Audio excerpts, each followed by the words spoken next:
ನಮಸ್ಕಾರಗಳು. ಋಗ್ವೇದ ಕ್ಲಾಸಸ್ಗೆ ಸ್ವಾಗತ. ಈ ದಿನ ನಾವು ಮುಂಬರುವ ಪರೀಕ್ಷೆಗಳಿಗೆ ಅತಿ ಉಪಯುಕ್ತವಾಗಲಿರುವ ಮಾಹಿತಿಯನ್ನ ತಿಳಿದುಕೊಳ್ಳೋಣ. ಆದ್ದರಿಂದ ವಿಡಿಯೋವನ್ನು ಕೊನೆವರೆಗೂ ವೀಕ್ಷಿಸಿ.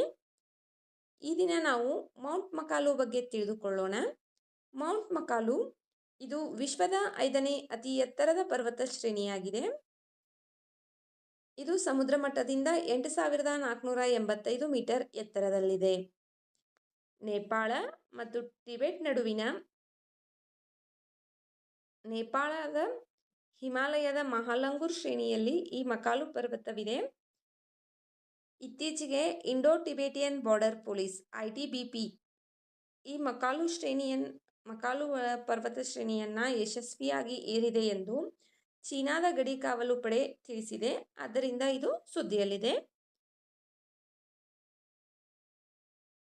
ಮಕಾಲು ಇದು ಮೌಂಟ್ ಎವರೆಸ್ಟ್ನ ಆಗ್ನೇಯಕ್ಕೆ 14 ಮೈಲುಗಳ ದೂರದಲ್ಲಿದೆ. ಈ ಪರ್ವತವು ಮಕಾಲು ಬರುನ್ ರಾಷ್ಟ್ರೀಯ ಉದ್ಯಾನವನದಲ್ಲಿದೆ ಮತ್ತು 4 ಚೂಪಾದ ರೇಖೆಗಳನ್ನು ಹೊಂದಿರುವ ಪರಿಪೂರ್ಣ ಪಿರಮಿಡ್ ಆಕಾರಕ್ಕೆ ಹೆಸರುವಾಸಿಯಾಗಿದೆ. ಮೌಂಟ್ ಮಕಾಲು ತಳದಲ್ಲಿ ಬರುನ್ ಕಣಿವೆ ಇದೆ. ಈ ಕಣಿವೆಯು ಆಳವಾದ ಕಮರಿಗಳೊಳಗೆ ಬೀಳುವ ಎತ್ತರದ ಜಲಪಾತಗಳನ್ನು ಹೊಂದಿದೆ. ಶೇರ್ಪಾ, ಕಿರಾತ್ನಂತಹ ಜನಾಂಗೀಯ ಸಮುದಾಯಗಳ ಶ್ರೀಮಂತ ಸಂಸ್ಕೃತಿಗಳೊಂದಿಗೆ ವೈವಿಧ್ಯಮಯ ಸಸ್ಯ ಮತ್ತು ಪ್ರಾಣಿ ಪ್ರಭೇದಗಳನ್ನು ಹೊಂದಿದೆ. ಮಕಾಲು ಪರ್ವತವು ಕಡಿದಾದ ಇಳಿಜಾರುಗಳನ್ನು ಹೊಂದಿರುವುದರಿಂದ ಇದನ್ನು ಏರುವುದು ಕಷ್ಟಕರವಾಗಿರುತ್ತದೆ.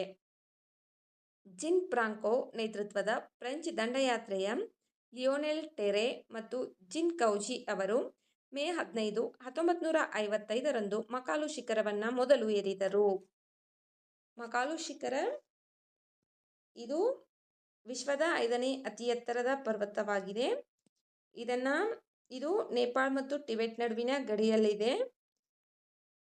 ಇದನ್ನು ಇತ್ತೀಚೆಗೆ ITBP Indo Tibetan border police ಅವರು ಏರಿದಾರ. ಆದ್ದರಿಂದ ಇದು ಸುದ್ದಿಯೊಳಗೈತಿ. ಫಸ್ಟ್ ಟೈಮ್ 1955 ಮೇ 15ರಂದು ಜಿನ್ ಫ್ರಾಂಕೋ ನೇತೃತ್ವದ ಫ್ರೆಂಚ್ ದಂಡಯಾತ್ರೆಯ ಲಿಯೋನೆಲ್ ಟೆರೆ ಮತ್ತು ಜಿನ್ ಕೌಜಿ ಅವರು ಈ ಶಿಖರವನ್ನು ಫಸ್ಟ್ ಟೈಮ್ ಏರಿದರು.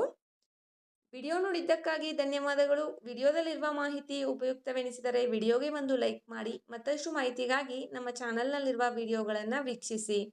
ಮುಂಬರುವ ವಿಡಿಯೋಗಳು ಮತ್ತು ಮಾಹಿತಿಗಾಗಿ ನಮ್ಮ ಚಾನಲನ್ನು ಉಚಿತವಾಗಿ ಸಬ್ಸ್ಕ್ರೈಬ್ ಮಾಡಿಕೊಳ್ಳಿ. ನಿಮ್ಮ ಅನಿಸಿಕೆ ಅಭಿಪ್ರಾಯಗಳನ್ನು ಕಮೆಂಟ್ ಮೂಲಕ ತಿಳಿಸಿ. Thank you.